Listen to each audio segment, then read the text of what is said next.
Hello and welcome, I'm Joshua Barnes and you're watching NewsX World. Let's first take a look at our top stories. The Wafa news agency has reported IDF fire at an aid centre near Gaza's Rafah, allegedly killing at least 2 people. This comes as US President Donald Trump says a Gaza ceasefire deal is very close, as Israel warns Hamas that they must sign the US proposal or be annihilated. 2 people have reportedly been killed in overnight strikes on Ukraine as evacuation orders are enforced on 11 villages in the border Sumy region. This comes as US Senator Lindsey Graham has signalled that Russia will be hit hard by US sanctions, accusing Vladimir Putin of dragging out the peace process.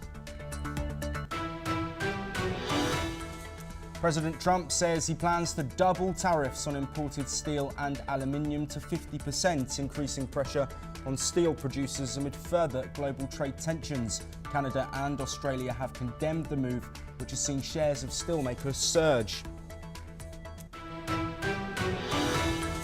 Meanwhile, Donald Trump has said that Pakistani representatives are heading to the US next week for trade talks. President Trump also revealed that a trade deal with India is very close, but that no deal will be struck with either nation if they engage in military action. US Defense Secretary Pete Hegseth says that China wants to dominate and control Asia as he speaks at the Shangri-La Dialogue Defense Summit. Hegseth calls on Asian countries to boost military spending over what he calls an imminent threat from China. The US Supreme Court has allowed President Trump to end legal protection for over 500,000 migrants. The decision exposes many migrants from Cuba, Haiti, Nicaragua and Venezuela to deportation. Thousands of protesters have rallied in Serbia's capital demanding a snap election. Months of persistent anti-corruption protests have shaken up the populist rule of President Alexander Vučić.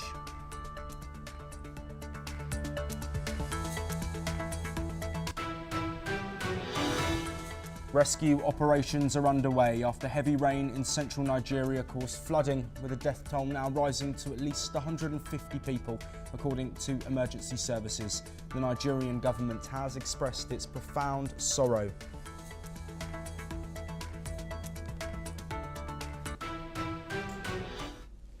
We start in the Middle East, and according to the Palestinian news agency Wafa, IDF has fired at an aid centre near Rafah in Gaza.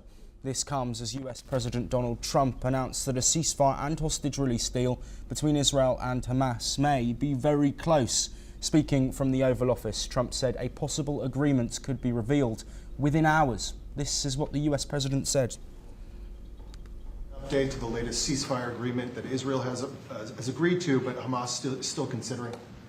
Well, they're very close to an agreement on Gaza, and we'll let you know about it during the day or maybe tomorrow, and we have a chance of that. And I think we have a chance of making a deal with Iran also. They don't want to be blown up. They would rather make a deal, and I think that could happen in the not-too-distant future. That would be a great thing if we could have a deal without bombs being dropped all over the Middle East. That would be a very good thing. They can't have a nuclear weapon. The proposed plan, known as the Witkoff deal, includes a 60-day ceasefire, the release of 28 Israeli hostages dead and alive, and over 1,200 Palestinian prisoners being exchanged. But Israel's Defense Minister Israel Katz warned Hamas to accept the deal or face annihilation. Hamas says it is still reviewing the plan and consulting with other factions in Gaza. Meanwhile, the United Nations Office for the Coordination of Humanitarian Affairs said Gaza is the hungriest place on earth. They further stated that the enclave's entire 2.3 million people face catastrophic hunger. We head now to Europe. Russian airstrikes and shelling on southern Ukraine have reportedly killed a 9-year-old girl in Zaporizhzhia and a 66-year-old man in Kherson, according to Ukrainian officials. A 16-year-old boy was also injured and multiple homes were damaged in the attacks. This comes as Russia-Ukraine prepare for a second round of talks in Istanbul on June the 2nd. The Ukrainian President Volodymyr Zelensky has questioned Russia's commitment to the peace talks and accused Moscow of trying to make the next round fruitless, as Russia is yet to send its negotiating proposals to Ukraine, which is a key demand by Kyiv. Meanwhile, after US Senators Lindsey Graham and Richard Blumenthal met with Ukrainian President Volodymyr Zelensky in Kyiv, Graham announced that the US Senate will advance a bill next week to impose tougher sanctions on Russia and countries continuing to buy its oil and other goods. During their visit, both senators also accused the Russian president of stalling the peace process. On the other hand, Russia claims to have shot down over 1,400 Ukrainian drones in the past week and taken control of 13 settlements in Sumy, where we have also heard of reports of 11 evacuation notices in the region. Meanwhile, Ukraine, on the other hand, said its forces deployed a newly developed mobile air defense system to shoot down Russian drones over Odessa.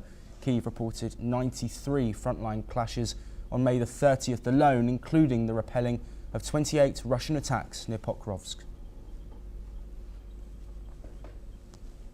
Moving on now, US President Donald Trump has announced plans to double tariffs on imported steel and aluminium from 25% to 50% effective from Wednesday. Speaking at a rally in Pennsylvania, Trump said the move aims to protect the US steel industry, secure jobs and reduce reliance on foreign competitors, especially China. He also highlighted a $14 billion investment partnership between the US Steel and Japan's Nippon Steel to boost domestic production. The tariff increase has sparked strong reaction internationally. Canada's Chamber of Commerce condemned the move, warning it threatens North American economic security by disrupting efficient cross-border supply chains. Australia, a key US ally, also criticised the hike as unjustified, calling it economic self-harm that will hurt consumers and businesses relying on free trade. The doubling of tariffs marks a significant escalation in Trump's ongoing global trade tensions as concerns mount over the wider impact on global markets and diplomatic relations. We stay now with trade, and US Trade Representative Jameson Greer will meet with European Union officials next week during his Europe visit. Greer said China remains the largest contributor to the US trade deficit, with the EU close behind. He'll also engage with trade officials from Malaysia, Vietnam and India, whose trade minister he's in daily contact with. Greer warned that China is not fully complying with trade agreements and called for prompt resolution. President Trump also accused China of violating tariff agreements and said the US is ready to take further action if needed. Trump announced that Pakistani representatives will visit the US to discuss trade, including tariffs. Pakistan faces a possible 29% tariff over a trade surplus. Trump warned against deals if Pakistan or India go to war, as the two have recently clashed. India, facing 26% tariffs, is close to finalising a trade deal with the US, with talks expected to conclude by July. Well, many updates in the ongoing global trade tensions. Joining us to discuss them is Dr. Jayjat Bhattacharya, President of the CDEPR, who is joining us from New Delhi. Dr. Bhattacharya, let's first discuss Trump's move to double steel and aluminium tariffs. What will the global impact of this decision be?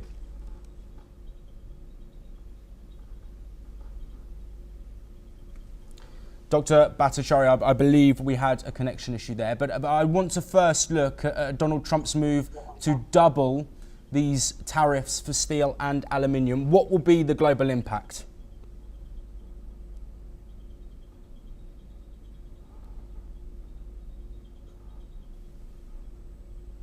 We seem to be having some issues there, but of course this move comes in the wake of growing global trade tensions and rulings in the United States as well, with a judge temporarily blocking the tariffs before it was reinstated.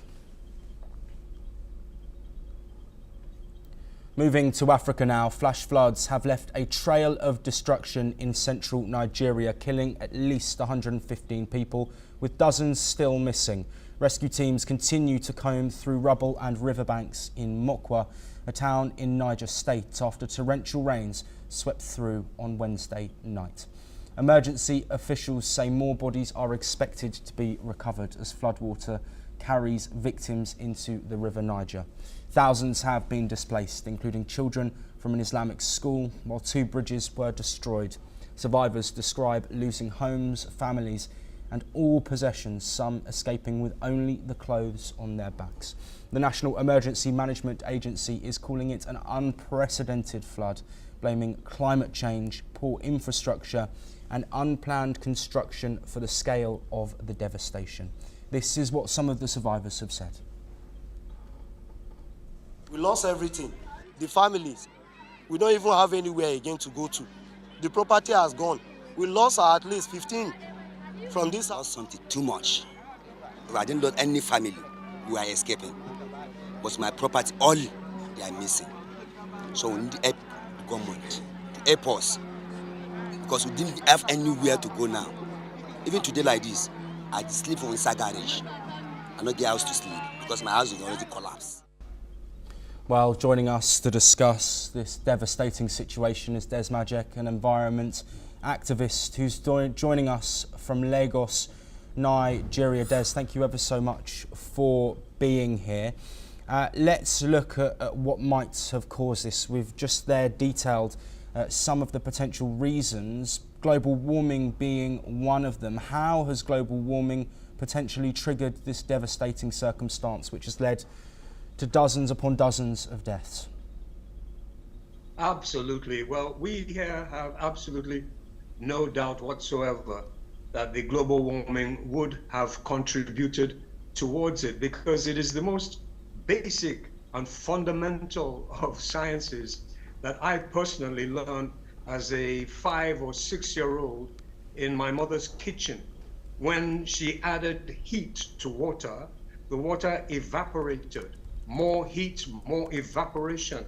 Likewise, with the global warming scenario, we're adding heat to the oceans and the rivers and streams, more evaporation. So when you have more evaporated water in the sky as clouds, you're gonna have heavier rain. In fact, some people now classify it not as rainfall, but as rain bomb, because you have a massive amount of rain falling in a short period of time, which has the capacity to overwhelm natural and man-made amelioration measures. So global warming is the main cause of this type of catastrophic consequence that we're having, not just in Nigeria. I know they've had them in India, they're having them all over the world. It's a call, it's a blowing of an alarm that humanity must come together and stop this massive destruction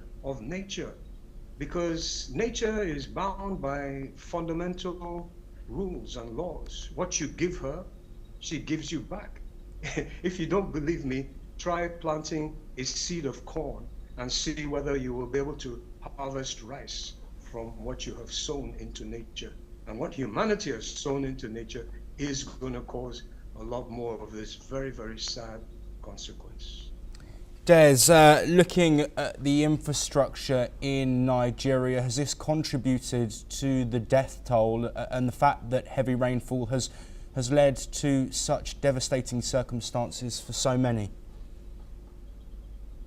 Yes, unfortunately, like in many other countries, we do not have adequate infrastructure to deal with heavy rainfall. And it's not as if we haven't had heavy rains. There'll always be heavy rains. But this type of heavy rainfall, where you have, because they measure it in Valencia, Spain, earlier, so some months back, they had 1.5 years rain fell in 8 hours, because it's so even the infrastructure that you normally have in place won't be adequate.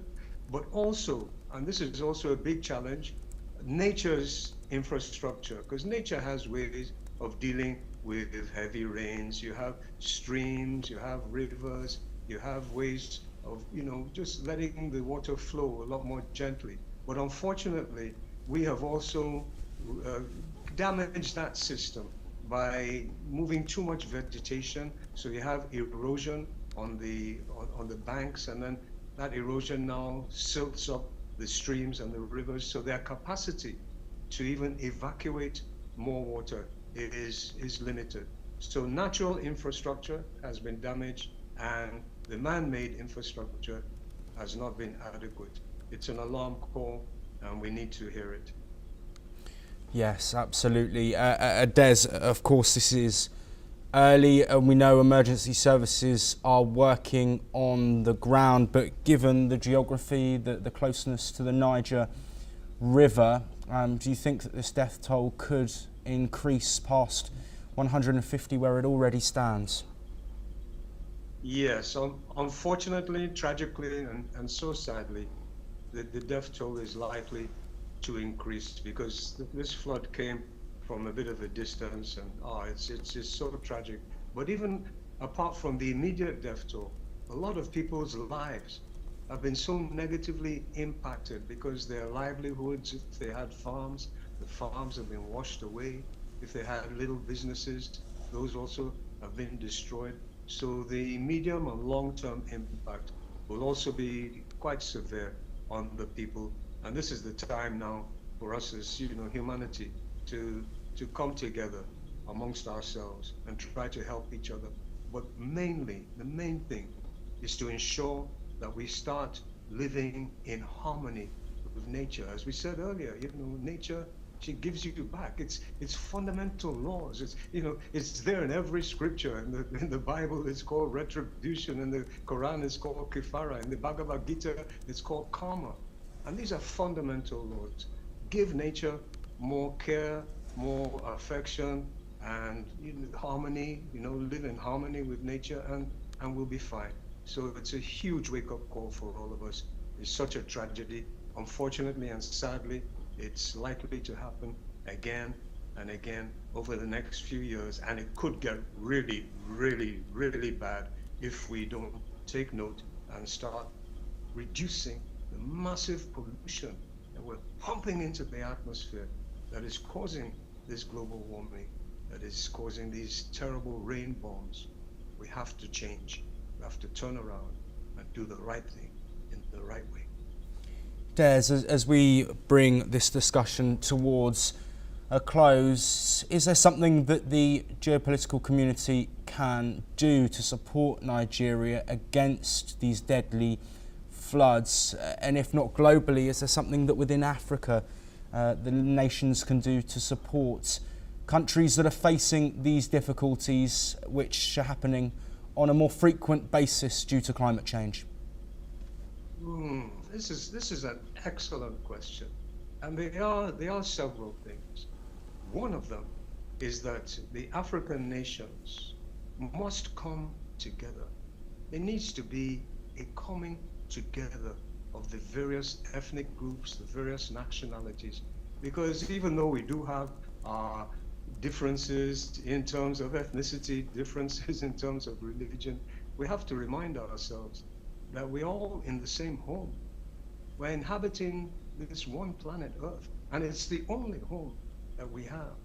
And the differences we have are actually minimal compared to the likenesses that we have. So Africans need to really, really come together, especially as leading up to this COP conference, and other countries that are being negatively impacted, like parts of India and so on. We need to come together and demand for funding to be able to adapt to the problems, which a lot of us did not really contribute that much to.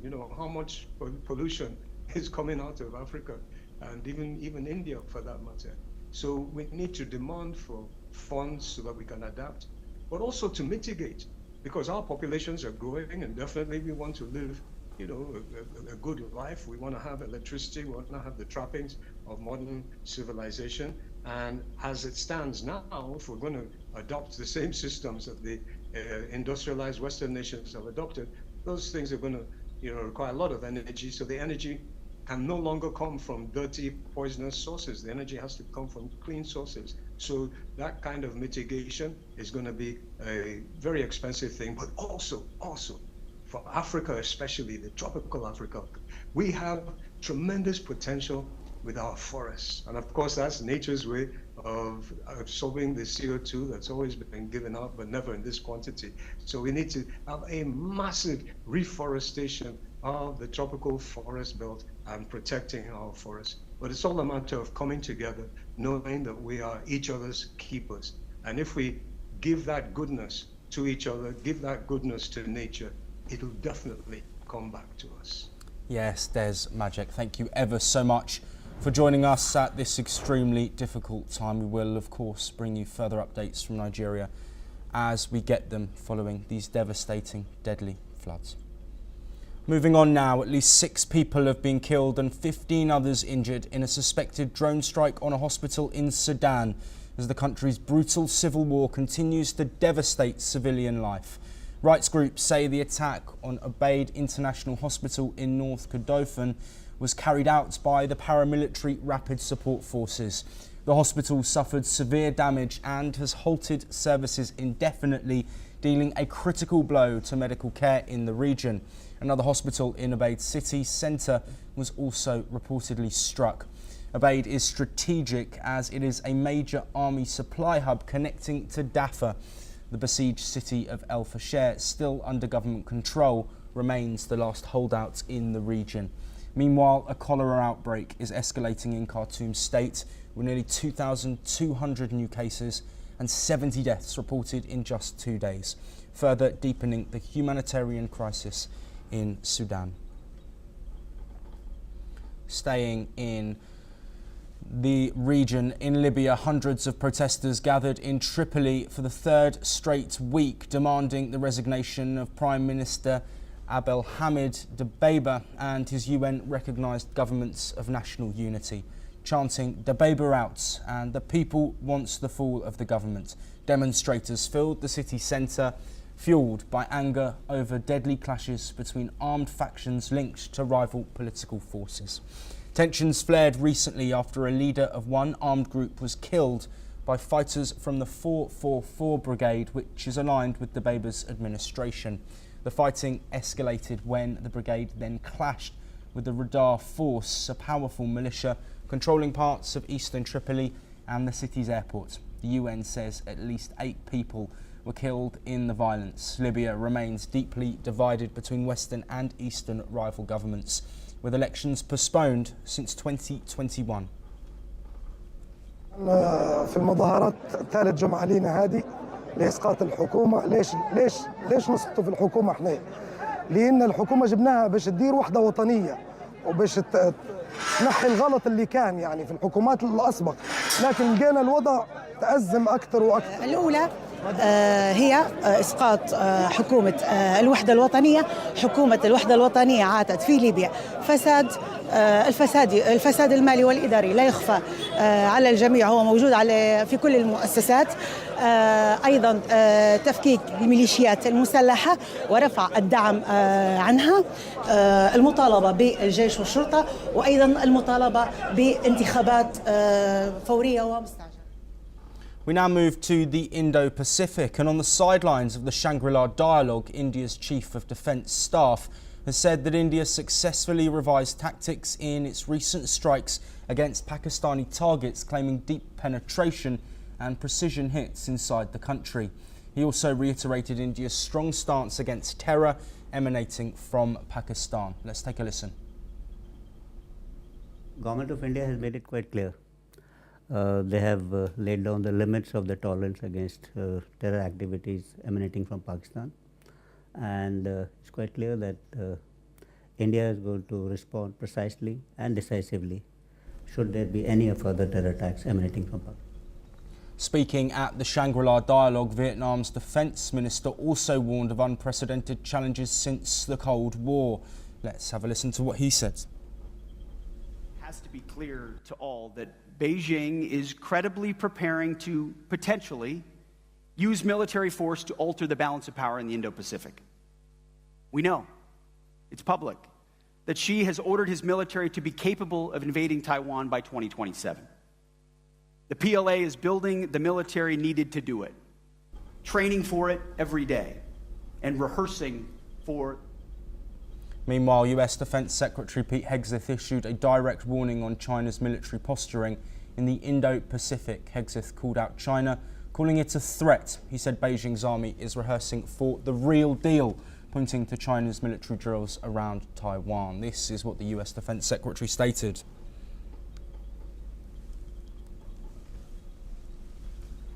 Moving on, Hegseth stressed that the US will not leave its allies alone in the region and promised a stronger defence presence while urging partner nations to invest more in their own security, reassuring US commitments. He said the future of America is intertwined with the region's security and prosperity. Let's listen in. America is proud to be back in the Indo-Pacific, and we're here to stay. The United States is an Indo-Pacific nation. We have been since the earliest days of our republic.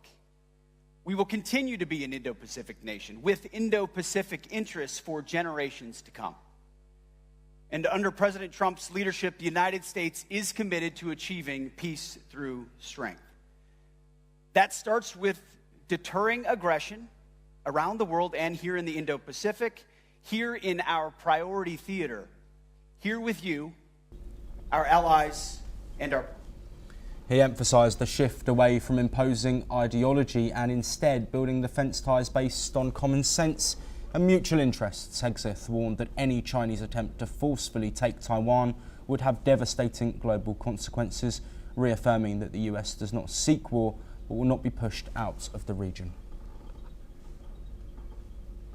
Moving on, Australia's Defence Minister Richard Marles has called for greater military transparency from China amid growing regional concerns over Beijing's assertiveness. Speaking at the Shangri-La Dialogue in Singapore, Marles emphasised the need for open communication to ensure a productive Australia-China relationship. His remarks follow February's live-fire drills by Chinese warships in the Tasman Sea, which distributed commercial flights and drew criticism from both Australia and New Zealand over a lack of notice. While acknowledging the exercises were lawful, Marles stressed China should minimise disruption and increase strategic transparency. He confirmed Australia tracked the Chinese task force closely, showcasing increased surveillance capabilities.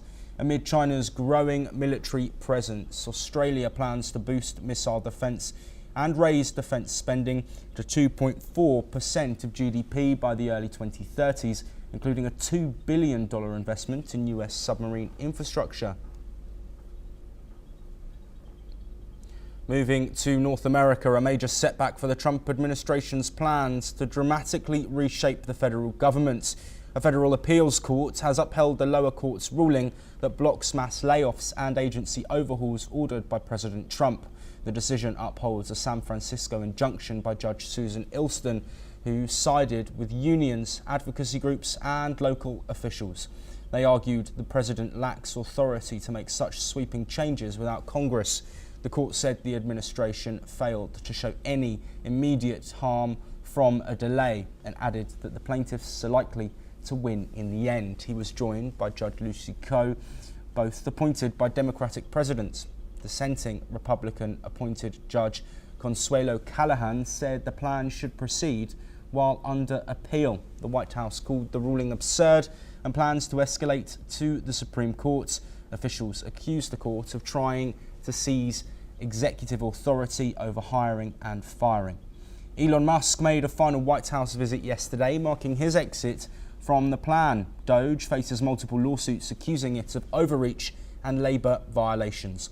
The coalition that sued praised the ruling, calling it a much-needed check on a plan they say was destructive and unlawful.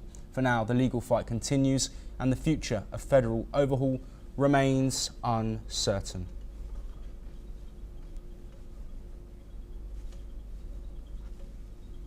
Thousands of people took to the streets of Serbia's capital Belgrade on Friday, demanding early elections. This follows 7 months of nationwide anti-corruption protests. The movement, driven by university students, began after a train station collapse in November killed 16 people. Protesters blame the tragedy on corrupt infrastructure deals linked to Chinese companies and are now calling for justice and a snap vote. Serbian President Alexander Vučić has faced mounting pressure. Critics accuse him of suppressing democratic freedoms. Here is what some of the demonstrators have said. Kao i današnji skup, ovo je poziv na izbore. Studenti su pre neko vreme tražili izbore, mi smo tu da podržimo tu poruku i tražimo izbore. Zbog svega što se dešava zadnjih 30, da ne kažem zadnjih 15 godina, zbog javašluka i zbog saznanja da je Srbija nečija prćija i to više nije dozvoljeno uopšte. Ničija, ne njegova, ničija. Srbija je naša. Well, that's all we have time for, but we will continue to bring you more of the latest breaking news from across the world.